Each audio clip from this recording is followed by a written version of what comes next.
Hello, hello.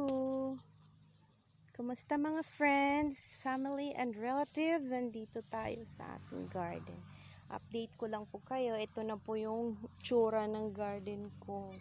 Mula nung nabisi ako. Tapos buti na lang nagkaroon ng time para ayusin. Tsaka dito na nag-retire na yung mga ampalaya, bagyo beans, and pipino. Ito na po siya, ang mukha nila.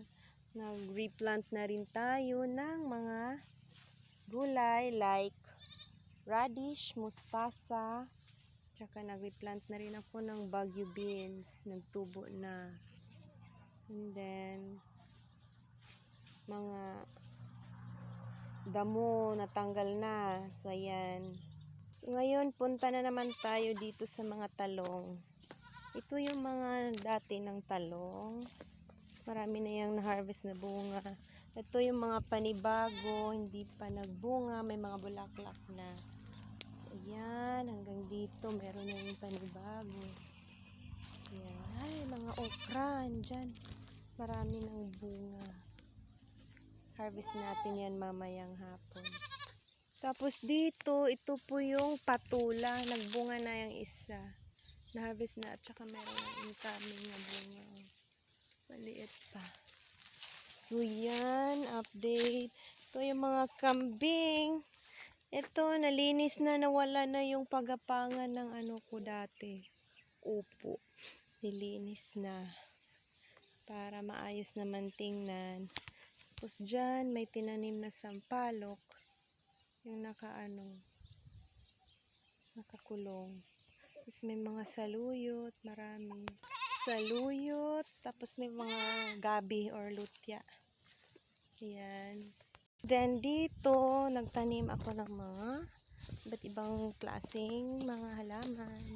Tapos yung tanglad, nilinya ko straight dito. Para pareho dito sa gilid. Kabilaan yung mga tanglad or lemongrass. And then, marami ng mga bunga ang papaya, malalaking papaya. Tanim ng brother ko. Tapos, dito, may nakanet na mga mais. Yan, may radish, at saka, uod yung mustasa. Mga mani, yan mani, maliliit pa yung mga mani pero may bulaklak na. Tapos ito, dragon fruit. Tingnan natin dito, ito din yan, mga radish. Tapos may mga onion leaves. And then, yan, peanut, basil. Dito din mga kamatis. Nasa loob ito, mga kangkong, mais, in sari-sari. Mga kamatis sa gilid-gilid. So ito, tinanggal ko na rin yung mga kamuti tops kasi para lumaki yung pomegranate. Para magbunga na rin ito, nakahilera. So yan na muna ang update. Medyo payat yung natin, mais. Nagbulaklak na. Ito yung green na alugbate. Purple na alugbate. So, yan lang po muna. Thank you for watching.